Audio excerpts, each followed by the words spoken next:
이전의 뉴스 정면 승부 3부 이어갑니다.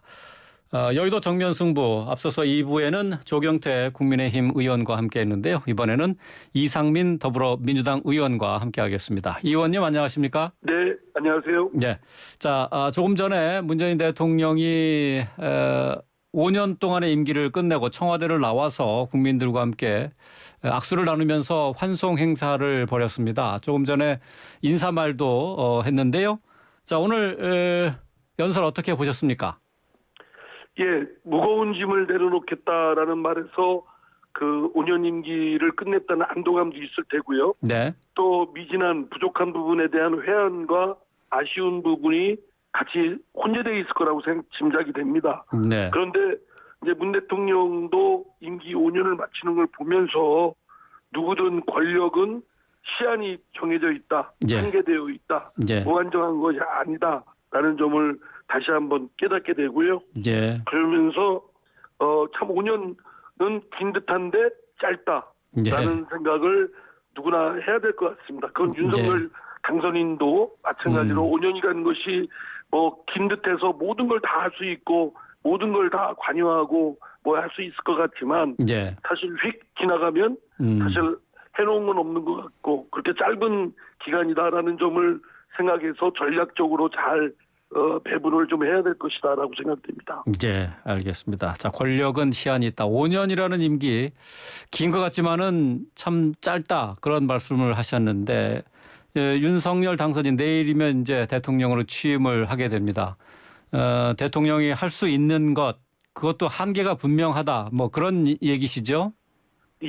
그리고 국정의 목표에 좀 완급을 조절하고 예. 또 강약을 조절하고 그리고 그 반대파 또 상대당인 정파의 그 소통을 잘 통해서 국민 통합을 기반으로 국정을 끌어가야 그 힘이 생기는 것이지 예. 일방적으로 하면은 결국은 소모적인 그리고 소진되는 그렇게 된다라는 점을 좀 전하고 싶습니다.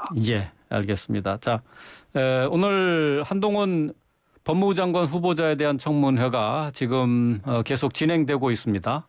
자, 관련해서 오늘 한동훈 후보자가 청문회에서 이제 검수완박이라는 표현을 쓴 것에 대해서 민주당 의원들이 발끈했어요. 이에 대해서 어떻게 생각하십니까?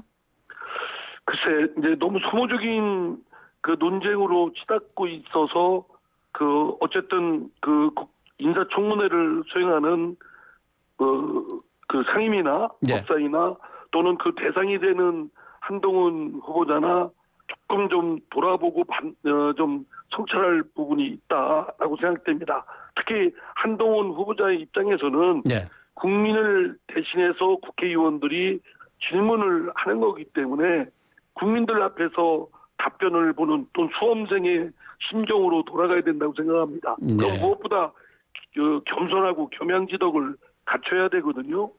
그런 노력을 보여야 앞으로도 국정에 국회와 행정부가 파트너십을 갖고 갈 수가 있는데 이미 이제 한동훈 후보자가 그 내뱉은 말이 있어가지고 상당히 공격적이고 좀 야당을 자극하는 소위 뭐 야반도주 뭐 이런 말들까지 서슴지 않고 했기 때문에 그런 정서적인 부분이 있다고 생각됩니다. 그럼에도 불구하고 인사청문회는 어쨌든 국민의 그 시각에서 국민적 기준으로 국민을 대신해서 그 청문을 하는 자리이기 때문에 국회 상임위에서도 좀 그런 기준으로 돌아가야 될 것이고 그 한동훈 후보자도 그 무엇보다 겸손을 좀 해야 된다고 생각합니다. 이렇게 보니까 그분 좀 그 캐릭터가 상당히 좀 그런 부분에 좀 나서기 좋아하시고 뭐 직설적이고 뭐 이런 거 하는데 그게 꼭 좋은 것만은 아닙니다. 그러니까 한동훈 후보자의 오늘 인사청문회 태도가 좀 공격적이고 자극적이었다라는 지적이신데요. 그러니까 그러면서도 이제 청문위원들이 한동훈 후보자에 대한 능력 검증이나 자질 검증을 그 국민의 시각에서 좀 더 차분하게 해야 된다. 그런 지적이시죠? 네, 그렇습니다. 자, 오늘 본질적인 것으로 예. 접근을 해야 된다고 생각합니다. 예, 알겠습니다. 오늘 이 검수완박에 대한 것보다는 민주당 의원들은 이제 한동훈 후보의 딸 논문 대필 의혹 등 이제 여러 가지 의혹을 거론하고 있습니다. 근데 앞서서 조경태 의원은 한동훈 후보 딸의 입시와 관련해서 고등학생에게 너무 가혹하게 해서는 안 된다라고 얘기를 했고요. 또 아직 입시에 사용한 것 아니지 않느냐 하는 한동훈 후보자의 해명에 대해서 뭐 일리 있는 것 아니냐 이렇게 얘기를 했거든요. 어떻게 생각하세요? 그 학생 그 사안을 보면은 네. 그 학생에 국한된 문제로 봐서는 좀 안 될 거라고 생각되고요. 지금 그 학생에 대해서 학생이 한 어떤 행위에 대해서 문제 삼는 것이 아니고 예. 그 학생이 미성년자이기 때문에 학부모로서 한동훈 후보자가 일탈될 부분이 있다든가 교육의 어떤 학부모로서 해야 될 금도를 지키지 못하고 한 부분이 있다든가 또 특히 고위공직자로서 해서는 안 되는 그런 반도덕적인 비도덕적인 행위들을 했는가 이게 초점 아니겠습니까? 예.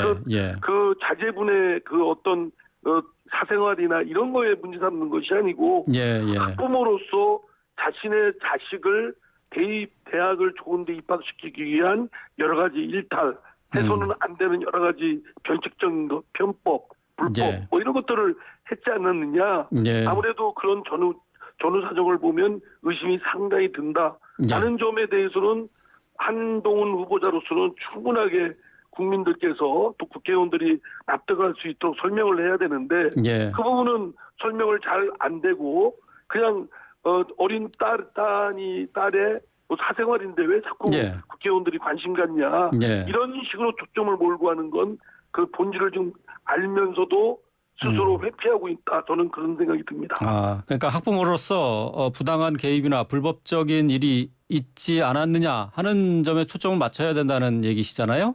예, 예, 일반 관련해서 사람들 같으면 예. 뭐 자식에 대한 사랑이 좀 지나쳐서 뭐 일탈행위도 있을 수 있고 예. 수 있고 그런 거는 비판받는 것으로 끝나지만 고위공직자가 되고자 하는 분은 그런 행위에 있어서 한치의 어떤 흐트러짐이나 잘못된 게 있어서는 안 되겠죠. 그러니까 예. 학부모로서 자식에 대한 부분 입시 교육에 대한 부분에 금도를 넘어선 어떤 부분이 있는지 이거에 대해서는 전후사정을 보면 상당히 의심스럽다라고 저희 더불어민주당 의원들은 예. 생각을 하고 있는 겁니다. 그거에 예. 대해서 한동훈 후보자는 충분하고도 필요한 해명을 해야 되겠죠.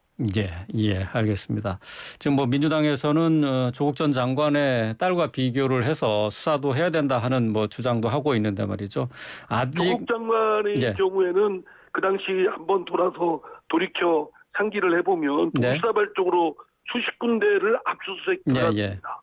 예. 그런 것과 같은 잣대인지 예. 칼날인지 이런 예. 거에 대한 의문점을 제기하고 있는 겁니다. 왜냐하면 예. 그 당시 수사의 장본인이었기 때문에.